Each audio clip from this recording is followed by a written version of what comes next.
Bonjour à tous et bienvenue pour cette nouvelle vidéo. Je suis ravie de vous retrouver. J'espère que vous allez bien, que vous avez passé une bonne semaine et que vous avez eu d'excellentes lectures.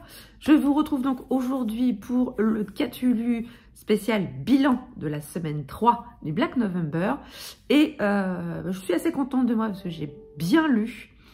J'ai vraiment bien lu malgré une semaine fatigante et malgré un week-end un peu compliqué niveau santé. Hein.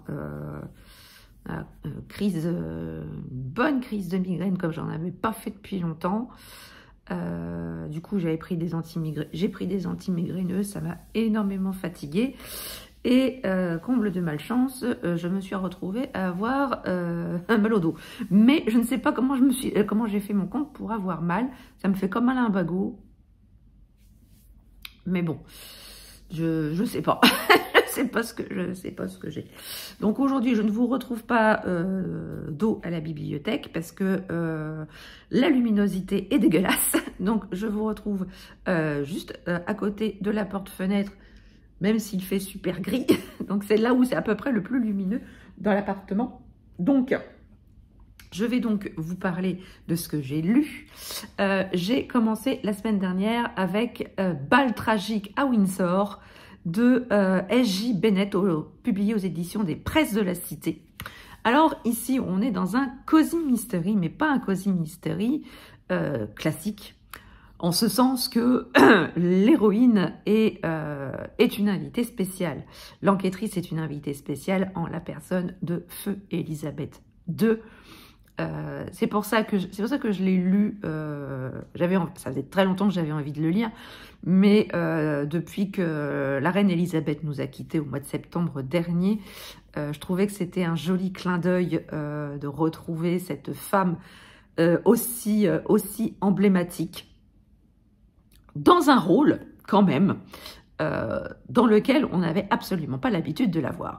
Donc ici, on est donc à Windsor et il y a eu ce qu'on appelle un dine and sleep. Alors, je vais vous expliquer tout de suite avant que ça parte en vrille. C'est une soirée qui se passe donc à Windsor où il y a bon nombre d'invités qui arrivent à Windsor, dînent et dorment sur place et repartent le lendemain matin.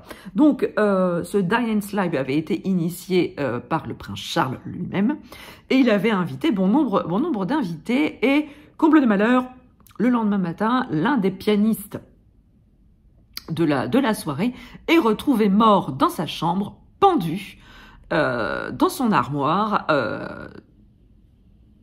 on va dire dans une position habillé de manière assez peu habituelle, ce qui va beaucoup embêter les enquêteurs. Donc évidemment, vu le lieu où s'est produit l'incident, autant vous dire que Scotland Yard, le MI5 et le MI6 sont sur les dents.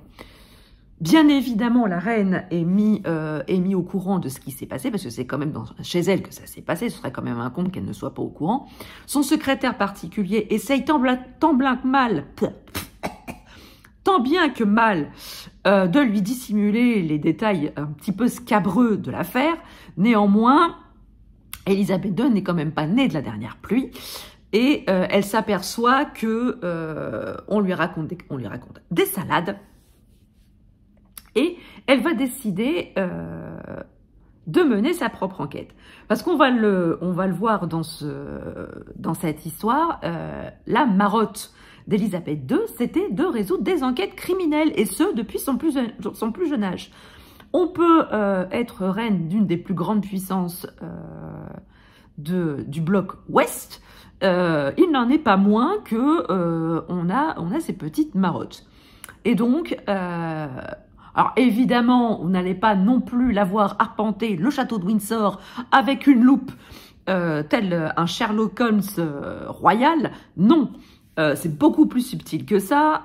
Elle va mener l'enquête, mais elle va aussi employer des petites mains. Alors, des petites mains, c'est un bien grand mot, mais elle va utiliser les services de la secrétaire particulière adjointe, en la personne de Rosie, qui est une jeune femme de conditions assez modestes, qui a eu un parcours scolaire exemplaire. Elle a fait l'académie militaire et elle est rentrée au service royal il y a quelque temps de cela. Et donc, elle voit dans cette prise de confiance de la reine une opportunité pour elle de briller et de faire ses preuves. Alors, j'ai beaucoup aimé ce roman. Alors, non pas pour l'enquête, hein, qui casse pas trois pattes à un canard. Cela étant, j'ai beaucoup aimé l'ambiance. Hein, on est au château de Windsor, on côtoie la famille royale, on côtoie le prince Philippe, on côtoie de loin le prince Charles, on côtoie William, on côtoie Kate. Il est fait mention de Harry, je crois, à un moment aussi. Mais aussi et surtout, on a la personnalité d'Elisabeth II, qui nous est décrite. Alors, il y a très certainement une part de fiction, tout n'est pas vrai dans ce qui nous est dit là-dedans, mais on nous décrit quand même la reine d'Angleterre comme une femme extrêmement intelligente, vive d'esprit, avec beaucoup d'humour, mais voilà, l'étiquette et le protocole faisant que elle ne pouvait pas non plus se permettre de mettre les pieds sur la table et de lancer des blagues à la con, à la cantonade. Ça aurait été marrant de voir ça quand même. Bon, bref.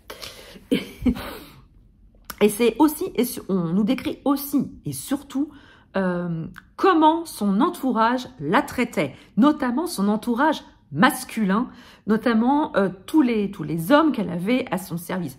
Je ne parle pas du prince Philippe, parce que le prince Philippe, le prince Philippe, il l'a épousée, donc il sait très bien comment elle est en version privée. C'est pas pour rien qu'il l'appelle sa Lilibet. Il sait très bien comment elle est, mais il sait aussi très bien qu'elle ne peut pas être ce qu'elle est dans le privé, dans le public. Et tous les hommes de son entourage professionnel, j'entends, la prend pour une petite chose fragile, pour une petite mamie qu'il ne faut pas brusquer. Comme on dit, il ne faut pas pousser mémé dans les orties. Et je pense que cette expression est née dans la tête du secrétaire particulier de la reine d'Angleterre. Il ne faut pas pousser mémé dans les orties. Et c'est exactement le comportement qu'il a avec elle. Même le directeur du MI5, même l'inspecteur de police qui s'occupe de l'affaire, c'est voilà, il ne faut pas brusquer la reine, il ne faut pas choquer la reine, il ne faut pas non plus l'incommoder, parce que voilà, en parlant d'un mort, on risque bien évidemment que cette pauvre petite bonne femme tombe dans les couettes et qu'il fasse absolument lui faire respirer des sels pour qu'elle reprenne ses esprits. Loin de là. Et à certains moments, là, la reine, dans le roman, s'en amuse énormément. Et moi, j'ai beaucoup aimé cette version d'Elisabeth II qu'on nous propose. Alors, bien évidemment, c'est peut-être 95% de fiction, mais il me plaît quand même à penser qu'il y a peut-être un petit fond de vérité. On ne le saura maintenant jamais, mais qu'il y aura peut-être un petit fond de vérité sur le comportement, sur la façon de vivre de la reine Elisabeth dans sa sphère privée. Voilà. Donc voilà, si vous aussi vous êtes nostalgique de cette période, si vous aussi vous avez grandi avec la reine Elisabeth II en toile de fond, si vous aussi son décès, même si voilà, on la connaissait pas, mais on la connaissait tous sans la connaître, elle faisait partie un peu des meubles. Pardon, mais voilà, moi j'ai lu ce roman avec beaucoup de nostalgie et je lirai le tome 2 avec plaisir, histoire de retrouver encore un petit peu cette femme qui a énormément marqué les esprits, marqué tant de générations et marqué l'histoire bien évidemment, et moi j'ai envie qu'elle marque aussi l'histoire du Cozy Mystery. Voilà. Ensuite, j'avais prévu de lire pour la semaine 3, vous savez, le thème de la semaine 3, c'était lire un roman avec un duo d'enquêteurs. Et moi, j'avais choisi de poursuivre ma lecture de la saga. Vas-tu t'ouvrir? Sésame, ouvre-toi. T'as froid? Ah, voilà. Tiens, en parlant de froid, je bois une petite...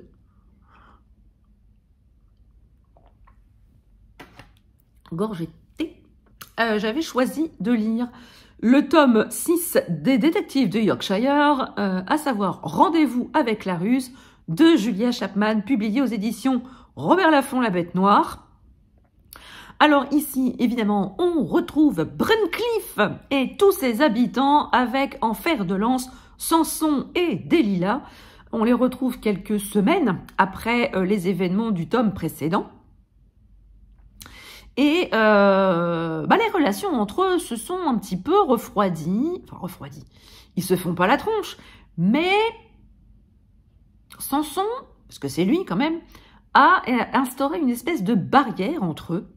Et ils ont que des relations strictement professionnelles. Au grand désespoir de Delilah, bien évidemment. Et puis... Zut, voilà.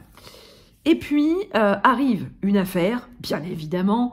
La femme du maire vient demander à Samson de filer son mari, car elle le soupçonne d'avoir une relation extra-conjugale. Et elle veut en avoir le cœur net avant de prendre ses clics et ses claques et de demander le divorce. Donc Samson essaye tant black mal de filer le maire, mais dans une petite ville comme Brincliffe, faire une filature, c'est voilà, ça se voit comme le nez au milieu de la figure. Donc il va, bon an mal an, demander l'aide des retraités de Fellside Court, de la maison de retraite de Fellside Court, là où se trouve son père et tous ses amis. Et bien évidemment, ce club du 3e âge va accepter avec joie d'aider Samson, parce que ça va quand même apporter un petit peu de piment à leur quotidien. Et ils vont donc se retrouver à filer le maire.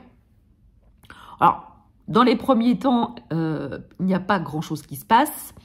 Et la femme du maire découvre, en plus de ça, un gros sac planqué dans l'armoire de son mari, avec énormément d'argent dedans. Donc, de la relation extra-conjugale à des malversations, il n'y a qu'un pas que Samson et Delilah vont peut-être franchir à l'occasion d'une partie de chasse organisée par le maire et Rick Proctor, qui est le promoteur immobilier star de Brincliffe, et ils vont amener un groupe d'investisseurs. Alors, il va s'avérer bien sûr que c'est l'arbre qui cache la forêt, il y a autre chose qui se cache derrière cette partie de chasse, mais ça va être l'occasion rêvée de pouvoir suivre le maire. Et on va voir Delilah qui va adopter un subterfuge pour pouvoir assister à cette fameuse partie de chasse. Alors, environ un bon tiers du roman se passe dans cette partie de chasse, sur cette partie de chasse. Il ne se passe pas grand-chose de transcendant. L'action met beaucoup de temps à se mettre en place dans ce roman-là. Il faut bien attendre un bon tiers, voire une bonne moitié avant que l'enquête décolle réellement.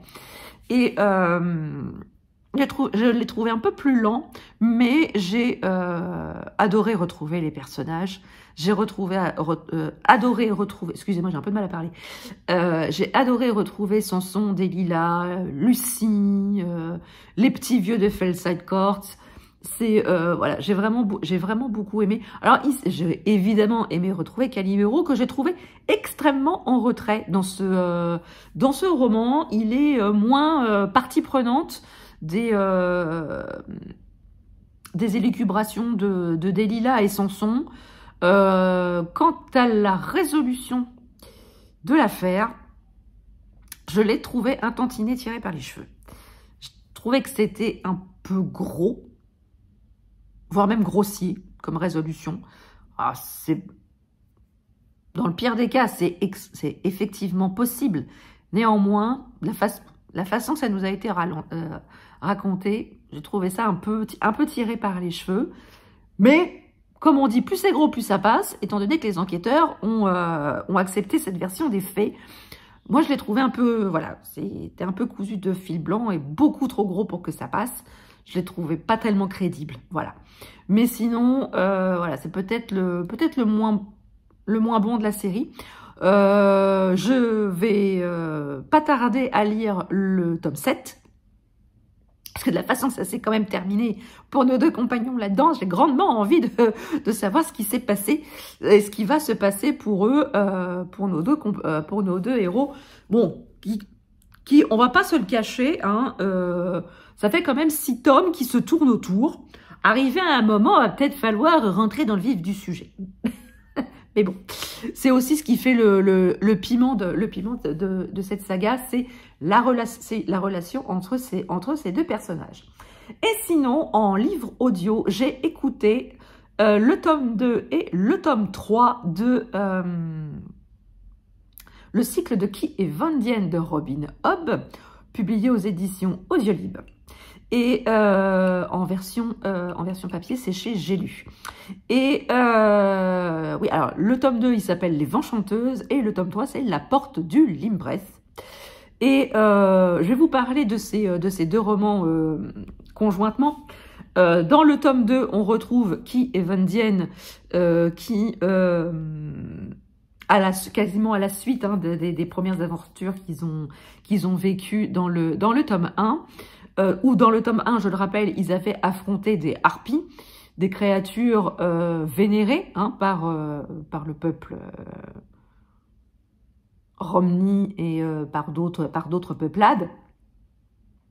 Et dans le tome 2 et le tome 3, on va, mais plus dans le tome 2, on va découvrir une autre entité qui est loin d'être aussi joyeux aussi que les harpies, et tout aussi dangereux, ce sont les vents chanteuses. Les vents chanteuses, ce sont comme des sorcières qui chantent pour faire grossir le vent, pour provoquer des tempêtes, pour aider à la pollinisation des récoltes.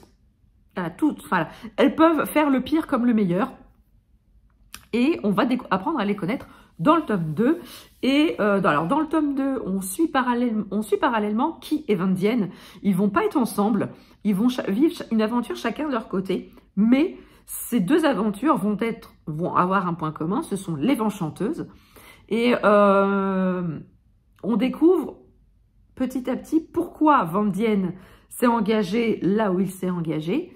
Et quand Qui le découvre, elle n'est pas contente après lui. Elle n'est pas contente après lui.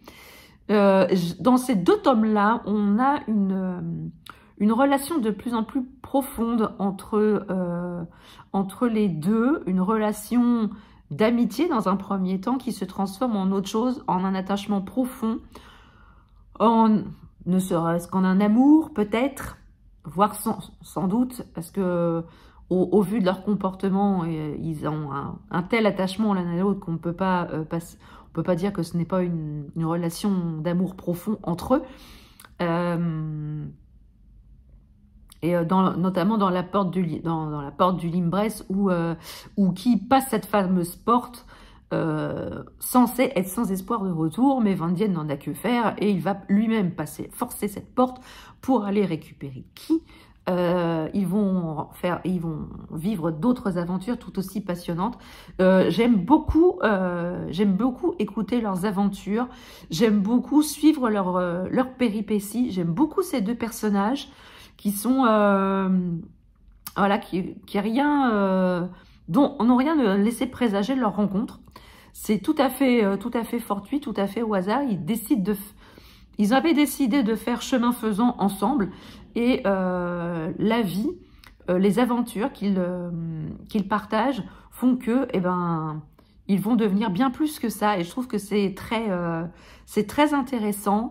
C'est un univers que l'on découvre peu à peu dans chaque tome. Et c'est un univers de plus en plus abouti au fil des tomes.